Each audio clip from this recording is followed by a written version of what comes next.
When I was younger, I had a lot of respect of spiders.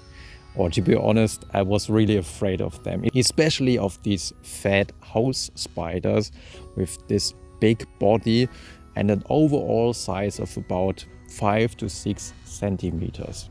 And I know if you are from a warmer country, now you are laughing. This is ridiculous, a 5 centimeter spider, but here in Germany, this is really a big spider.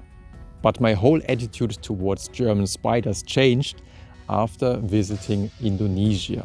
Because already on the first day in Indonesia, when we got our room to sleep, there was a big silk spider, at least I suppose it was a silk spider, sitting on the curtain in this room. And this spider was almost as big as my hand, and of course no comparison to our German spiders.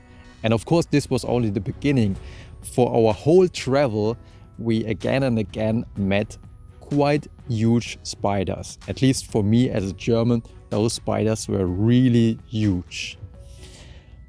But the interesting thing is, and we will discuss the therapeutic effects in a minute, the interesting thing is that when I came back to Germany, the German spiders were a joke to me. I was no longer afraid of German spiders. When I saw them, I was just saying, come on, you are ridiculous. You are not a real spider. So the stimulus that before seemed to be a real threat now had become no danger at all. And this is something that could be observed in many psychological studies now, that when you confront yourself, if you go through this kind of exposure therapy with maximum fear and maximum feared stimuli, later on, the drop of fear is also maximum. So take a look, for example, at studies in which people with social anxiety were told that during a speech situation, a situation that they really feared a lot, they should do what they feared most. So for example, they should stutter and begin to say no, nothing serious.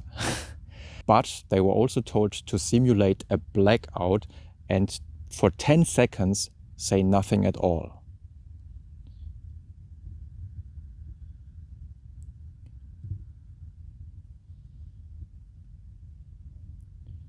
And when they realized that they could stand this quite uncomfortable situation without any serious negative consequences, their drop in anxiety was really maximized. And the same could be shown with people who were suffering from acrophobia, with the fear of heights.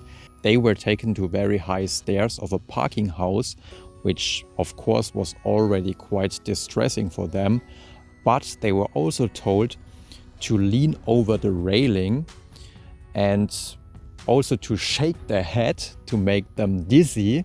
And later on they were even told to run towards the railing and to run backwards to the railing and finally to run backwards to the railing with their eyes closed. Of course, don't worry, they were all stopped by the therapist. Nobody died.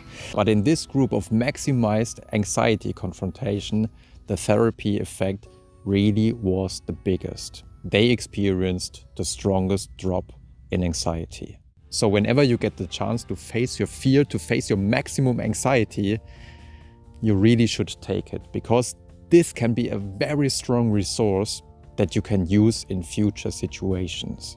And a study by Myskowski could show that you really should use these resources actively. Because when they told their spider-phobic participants who before had went through an exposure therapy to remind themselves of this exposure therapy, of this successful exposure therapy, they really experienced less anxiety than the participants of the control condition who also had went through this exposure therapy, but who were told to remind something else and therefore not use this resource of success.